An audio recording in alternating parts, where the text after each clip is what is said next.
Hi students, today we are going to see about articulators in complete dentures, and I am Dr. Jagdish, professor from Department of Prosthodontics, here to explain you the concepts in this particular chapter. An articulator is defined as a mechanical device that represents the TMJ and the jaw members to which the maxillary and the mandibular cast can be attached to simulate jaw movements. Always remember that we can only simulate jaw movements as close as possible to the natural movements of the jaw, and never till date we have got a articulator which can accurately replicate all the jaw movements. Replication means exact reproduction, which is not possible in even the most sophisticated articulators present today. So the basic function of articulator is just to be a replica or analog to the patient's jaws, that is the upper and lower maxilla and the mandible, along with the TMJ. We do have some requirements for the articulator. So whatever articulator we are using must be rigid and hold the cast in the accurate position. The accurate position should maintain both the horizontal and the vertical relationship of the cast without changing the relationship during the process of your fabrication of the prosthesis.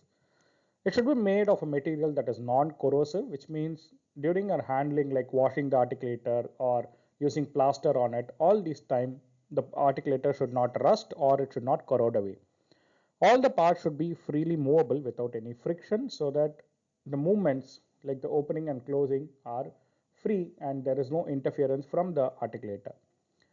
It should also permit a lot of movements like opening and closing. Apart from it, few articulators like the semi-adjustable or the more sophisticated articulators can provide more complex movements like the lateral and the protrusive movements of the jaws. It should always have a vertical stop, that is the incisal pin with the incisal table, and it should have an anterior reference point, which is very essential if the articulator must accept a face bow. What are the uses of an articulator?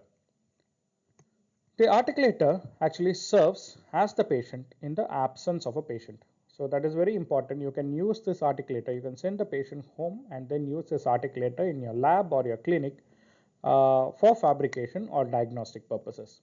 So it holds the maxillary cast in the same fixed relationship as it is in the patient's jaws. So it helps in the diagnosis and treatment planning for better visualization of occlusion. It also simulates mandibular movement, opening and closing, and some articulators do have lateral movements. It also helps in the fabrication of a prosthesis, like your complete dentures, RPDs, FPDs, and even implant processes. And it is very essential if you want to modify the existing occlusion, like you want to increase or decrease the patient's vertical dimension or change the occlusal scheme of the patient. So we can classify articulators on various criteria. The most commonly used classification, a simple classification, is based on the adjustability. So we can classify the articulator as non-adjustable, semi-adjustable, and fully adjustable. The non-adjustable, one of the earliest articulators, was the barn door hinge articulator. A barn refers to a storage area or a small godown which was used for storing animals or for foodstuffs.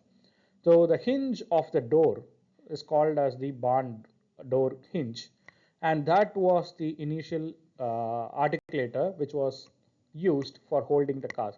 So it's a simple hinge which can just open and close, but it cannot replicate or simulate complex movements. And the next type of non-adjustable articulators are the hinge type articulators and the dog by articulators, which is shown here. Both these articulators can just open and close, but they cannot do any kind of complex movements like lateral movements or bite registration, or cannot accept face pose.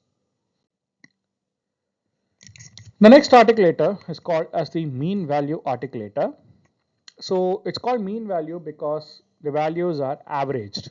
So you cannot adjust anything here, though the articulator is capable of opening, closing, and it can also move, have some lateral movement, but you cannot do any complex movement or you cannot adjust the articulator in any manner. So these values are averaged and they are fixed.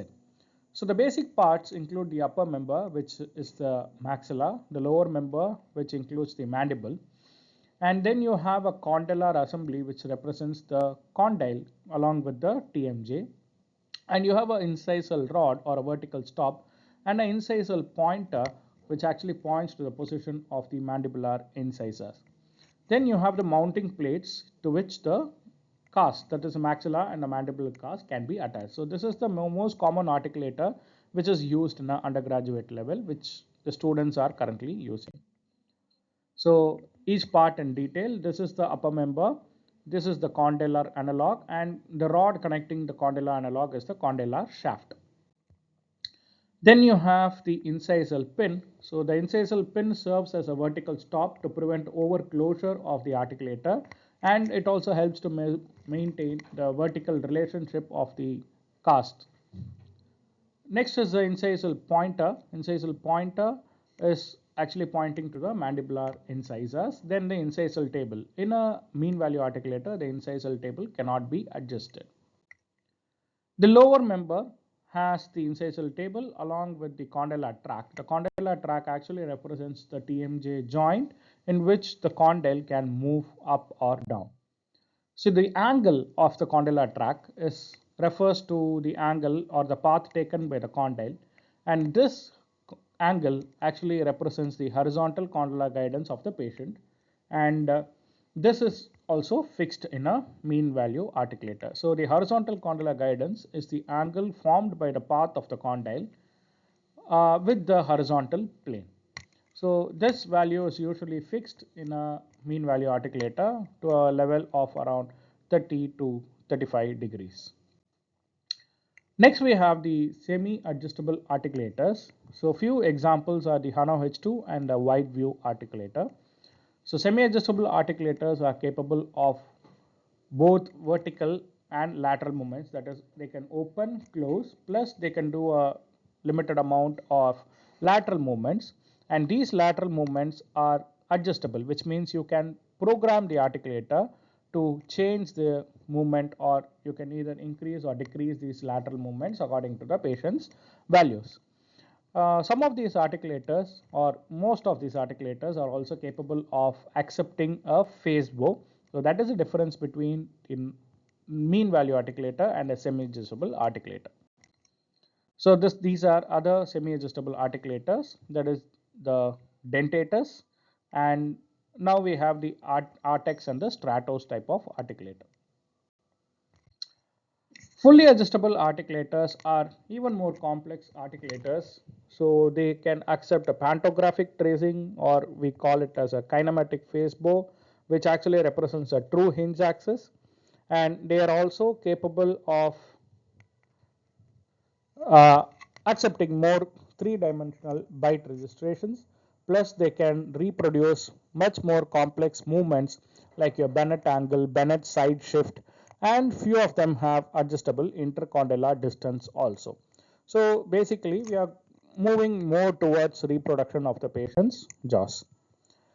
So the other type of classification of articulator is based on theories of occlusion, where you can classify the articulator based on Bonwell's theory, Monson's spherical theory, or the Hall's theory.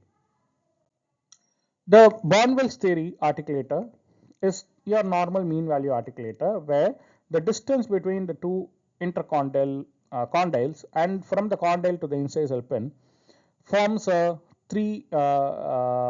triangle with three sides of around 4 inches, or an equilateral triangle, which is the Bonwell's theory. So this articulator is based on this theory.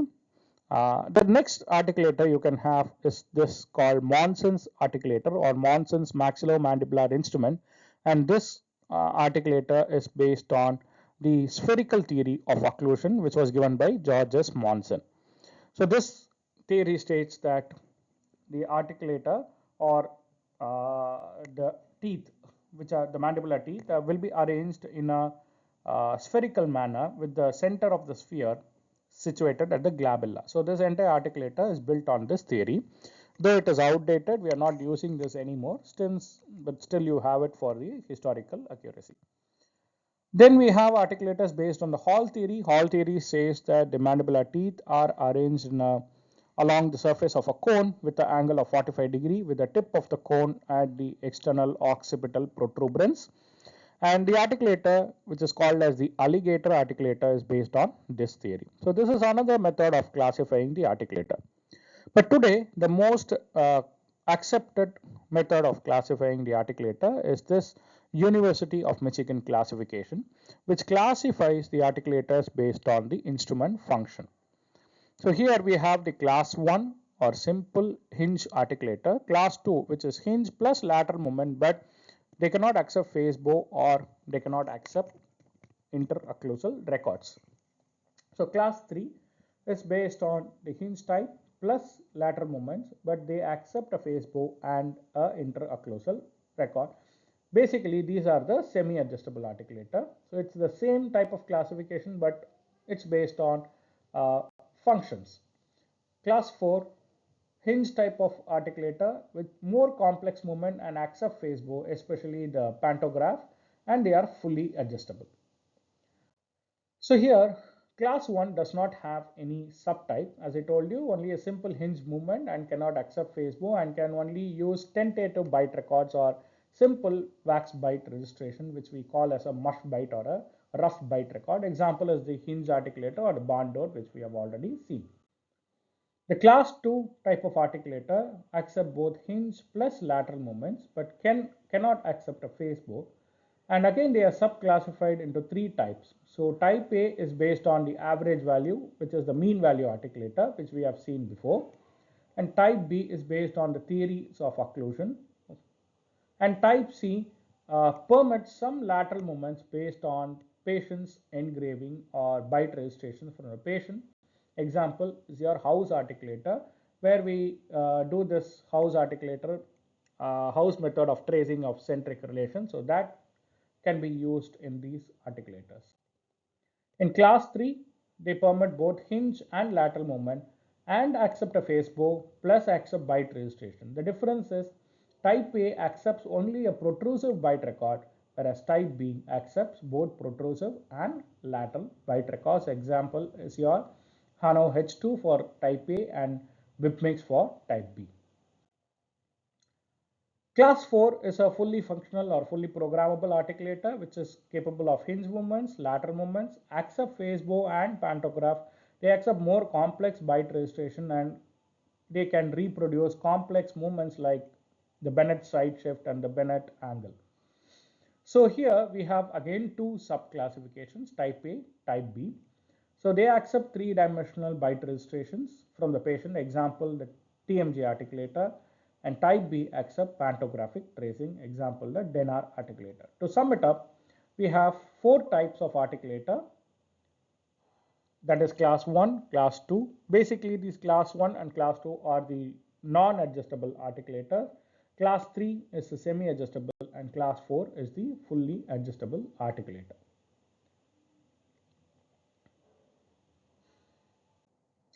So with this, we come to the end of this session. Hope this was useful to you and thank you.